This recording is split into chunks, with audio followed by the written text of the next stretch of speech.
Hi, ladies. Matt Schaefer here, your dating, love, and relationship coach, and welcome back to my YouTube channel. If this is your first time joining us, or you've been here before, but maybe you haven't done it yet, take a second, hit the subscribe button, and maybe even hit that little bell so you can get notified when I'm uploading new videos. I'm doing it every week.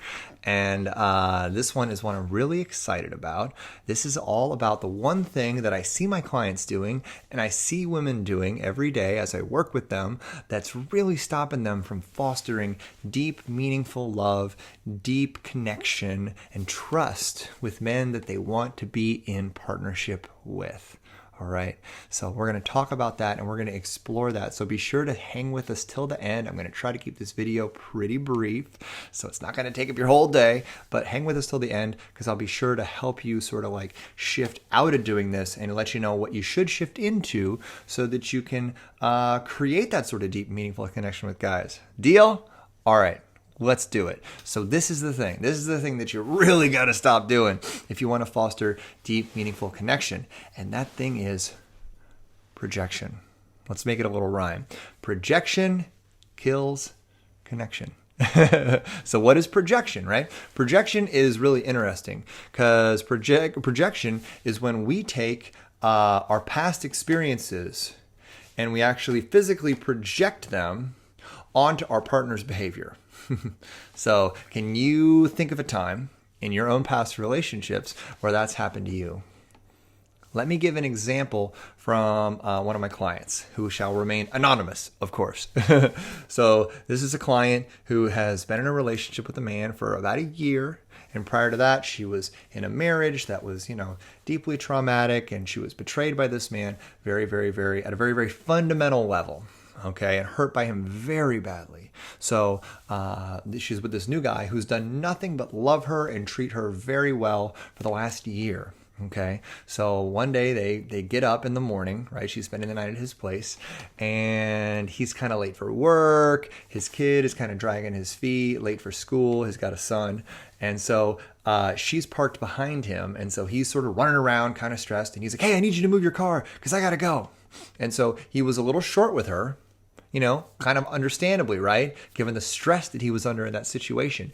And she, because of the pain of what she had experienced in her past marriage, she projects that trauma onto that response, onto that statement that he had made to her. And she's like, "Oh my God, he's mad at me. He's going to leave me. This is it. I knew I was right. I knew I couldn't trust this guy." And she got very reactive to that. And she got very, very, very, very upset to what was really a relatively minor situation. She projected her fear, she projected her pain onto him and onto his behavior, and she made it, she got really mad and really upset, and she ended up kind of storming out of the house. And so she made it into a big situation. Have you ever done anything like that? Have you ever taken a behavior that a partner has done towards you and, through the lens of your trauma, through the lens of your pain, through the lens of your past experience, you've become very reactive because of it? So what is that? Why do we project? Well, a lot of times we're projecting because we're trying to keep ourselves safe, right? We're trying to avoid getting hurt. So we look at something our partner does to us and we go, "Oh my God, this is kind of similar to what other people have done to me in the past and other people have hurt me. Therefore, I'm going to shut myself down so this person doesn't hurt me too." So what are we doing when we do that, when we project? Yes, we're keeping ourselves safe, but what we're also doing is we're shutting ourselves off from our partner. We're disconnecting from them. We're not allowing ourselves to trust them. And more importantly, we're not taking our partner for who they are. We're defining them by our past relationships, which isn't fair to them. Your partner wants to be seen for who he is, just like you want to be seen for who you are, right? You don't want to be judged by your partner for all the things that his crazy ex-wife did, do you?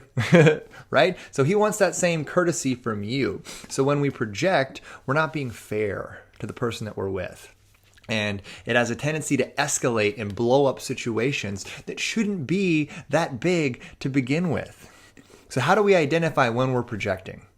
How to identify it, right? I think one of the most powerful ways we can identify when we're projecting is to look at how are we feeling? Like how are we feeling? Are we responding or reacting to our partner's behavior? If you find yourself getting incredibly upset over a relatively minor comment or relatively minor situation, chances are you've become triggered and you're projecting huge past trauma onto a minor experience. So look at the size of your reaction relative to the size of the situation.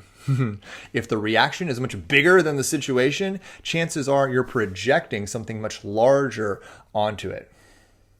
Then there's a lot of other ways to identify projection, but I'm only going to go through that one here. Otherwise, we would be here literally all night because there's a million different ways to do that, right? But so that's one way to do it, is look at the size of the projection or the size of the reaction relative to the size of the situation.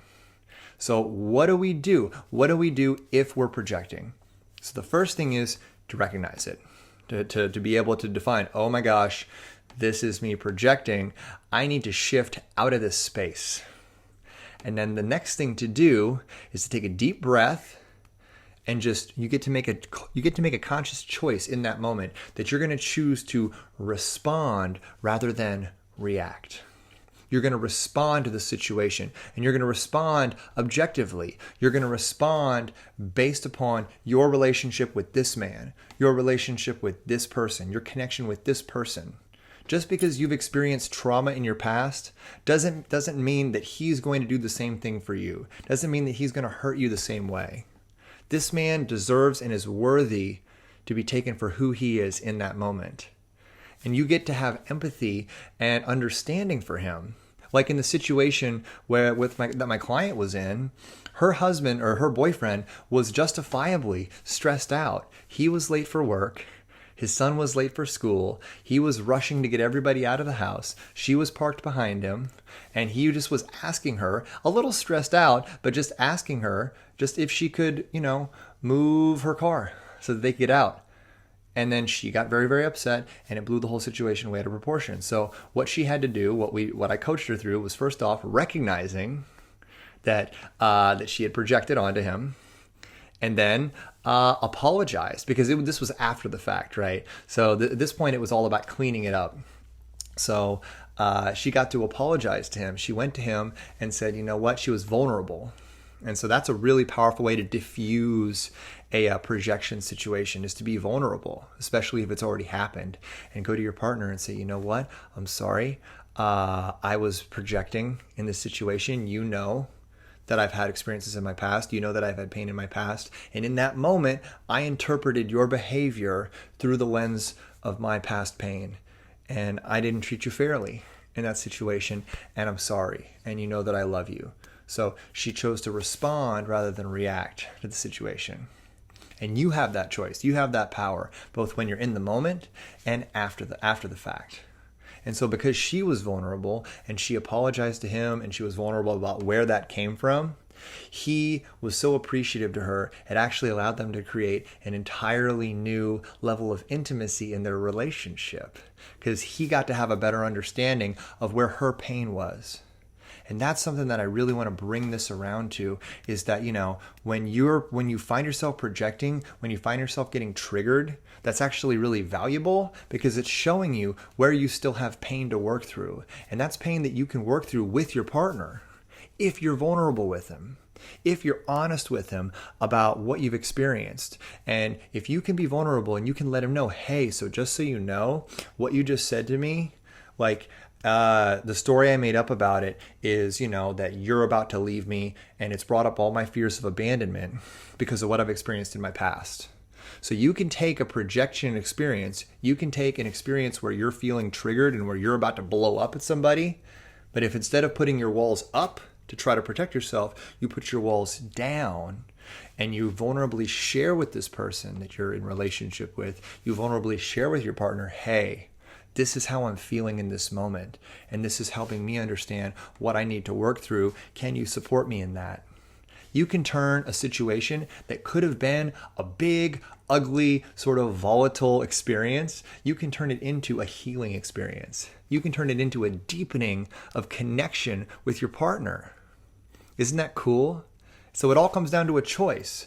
Do you want to respond, or do you want to react? Do you want to respond from a space of love and intimacy and connection and healing and vulnerability? Do you want to respond in alignment with the intention you have to foster a deep relationship with your partner? Or do you want to react from fear, from hurt, from your past wounds? And do you want to react to try to protect and suppress your pain?